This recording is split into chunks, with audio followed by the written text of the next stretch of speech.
यवतमाल शहर के state bank चौक स्थित एक खुले स्थान पर क्रांति ज्योति सावित्रीबाई फुले की प्रतिमा का कल अनावरण होना था, लेकिन उससे पहले ही प्रशासन ने प्रतिमा हटाने की कार्रवाई शुरू कर दी। प्रशासन का कहना है कि प्रतिमा स्थापना के लिए कोई आधिकारिक अनुमति नहीं ली गई थी।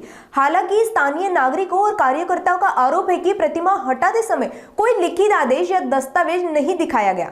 प्रतिमा हटाए जाने की कार्रवाई के दौरान मौके पर मौजूद नागरिकों और कार्यकर्ताओं ने तीव्र विरोध प्रदर्शन किया, जिससे इलाके में तनाव का माहौल बन गया। स्थिति को देखते हुए पुलिस प्रशासन ने भारी बंदोबस्त तैनात किया। फिलहाल पालिका कर्मचारियों द्वारा प्रतिमा हटाने की प्रक्रिया पूरी की गई, लेकिन इस घटना के बाद यवतमाळ शहर में माहौल तणावपूर्ण बना हुआ है। सावित्री आईचा पुतळा हा उचलण्यात येत आहे। उद्या 3 जानेवारी आहे। असे यवतमाळमध्ये कित्येक पुतळे बसलेले आहे की ज्याची मान्यता नाहीये। आमच्या जवळ परवानगी आहे, संपूर्ण कागदपत्र आहेत, नगर परिषदेची परवानगी आहे, पोलीस स्टेशनची परवानगी आहे, पीडब्ल्यूडीची परवानगी आहे, फॉरेस्ट डिपार्टमेंटची परवानगी आहे, ट्रॅफिक आरटीओची परवानगी आहे।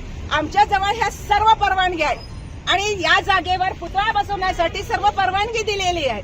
12 वर्षापासून आम्ही या जागेवर पुतळा बसवण्यासाठी लढा देऊन राहिलेलो आहोत आणि तरीही सुद्धा यवतमाळमध्ये अनेक पुतळे, दीनदयाल उपाध्यायच्या पुतळ्याचा कोणते कागदपत्र दिलेले तरी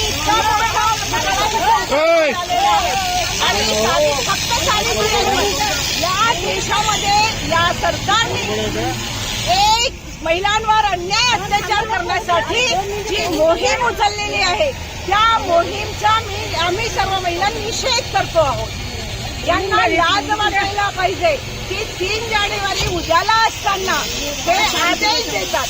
एसपीने त्यांचा फोन बंद केलेला आहे, सीओनी फोन बंद केलेला आहे।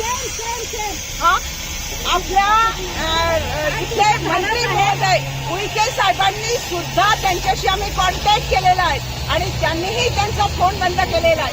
ही तानेशाही आहे। तुम्ही अधिकारी जनतेचे आहात, तुम्ही उमेदवार जनतेचे आहात, जनतेने निवडून दिलेला आहे आणि एक सावित्रीचा पुतळा तुम्हाला सहन होत नाहीये। कित्येक पुतळ्यांचे